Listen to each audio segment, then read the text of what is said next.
Hi, this is Amy Fox with the Food and Mood Lab, nutritionist and certified functional food professional.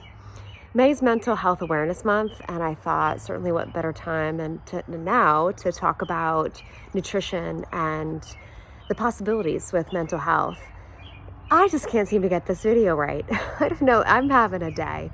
Tired, just having a day. So I'm going to promise to get this done because it's this topic in particular that I'm super passionate about and really just led me down the path of this degree and becoming a nutritionist. So I planned on sharing with you a little bit of science so that you understand that it's not just notional, that it's certain and undeniable, and science is showing that there are mechanisms that are involved in helping to reduce symptoms of depression and improve your mood, like food and the power of that in your body. A lot of it has to do with, they think, reducing inflammation. Whole foods have been known to reduce chronic inflammation in the body, and it's thought that inflammatory immune cells are communicating with your brain, and there's a similar type of benefit in your brain, helping with your mental health. So that's pretty exciting. There's hundreds of studies out there that you can go check out, but it's thought that reduced inflammation is a component of this, as well as your gut microbiome. So what you feed your gut really does impact your mental health. 90% of the serotonin that is produced in the gut. And when you're eating foods that are high in fiber, it's creating good bugs, good bacteria that help to produce those types of chemicals that influence your mood. So there's definitely science involved. It's something that you ought to take seriously and think about as a tool in your toolbox.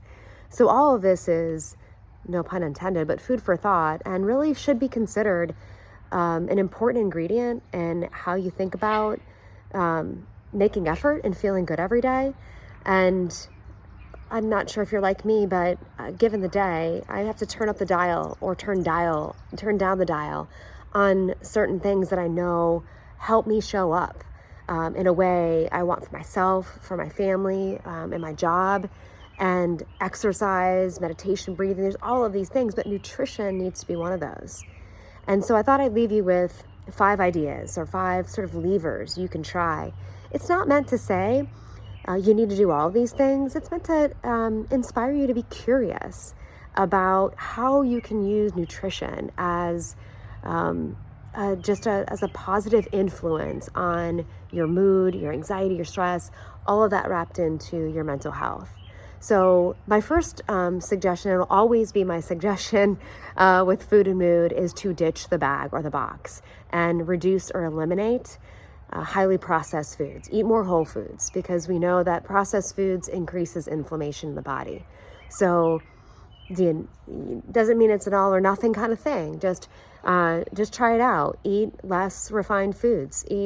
Challenge yourself to eat foods that have 3 ingredients or less. Or challenge yourself to buy less from the middle of the grocery store. Go to the fruit aisles, go around the edges. Second is to eat more protein. Clinicians and dietitians recommend eating more protein to people clinically diagnosed with depression for a lot of reasons. One is because amino acids are part of protein, and they have been shown to create key neurotransmitters in your brain that influence your mood. The other reason is if you're eating more protein, in combination with carbs or other things, your insulin levels are probably at a more stable level, which can also help with how you feel and influence your mood. So pair protein with other types of foods, or eat more protein. Aim to eat your body weight in grams of protein. Third is to try stopping eating after dinner. Try to extend the digestive time and just take a break from eating.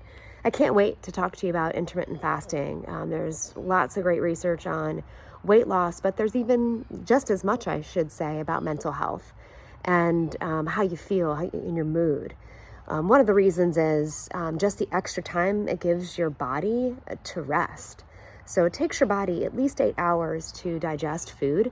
So when you give it an extended period of time, your body actually needs it to rejuvenate, to restore, and repair.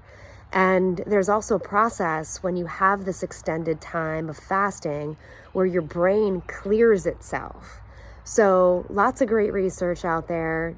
Like I said, I'm not in the mood here or the business of saying all or nothing, one way only. So maybe you, again, stop eating after dinner. It also might just eliminate some of the sweets and help you in other areas. So extend the time between meals.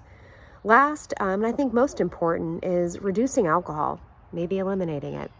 So when we drink alcohol, our blood alcohol content rises, as we know, and your brain artificially produces dopamine. And your brain always wants to be in balance. And so what it does to compensate is it produces cortisol, the stress hormone. And your brain is looking to rebalance. If you've ever woken up in the middle of the night because you're feeling anxious, it's not you. It is the effects of drinking alcohol. So you wake up tired and cranky. Your body, as it also is resetting, is producing dynorphin. It's the opposite of endorphin, and you feel down. So it's almost like putting a match. What's the expression? Throwing gasoline on a fire. So experiment with that. Maybe reduce it a little bit. See if that helps if you're experiencing mood or anxiety issues. I'll leave you with one more, is just to be curious. Give yourself a break. Try something. And see if any of these tips help you. I'm also eager to hear what you have to say and would love to hear just how do you deal with periods of depression or anxiety, and how is food and nutrition helping you? Thanks, and make it a great day.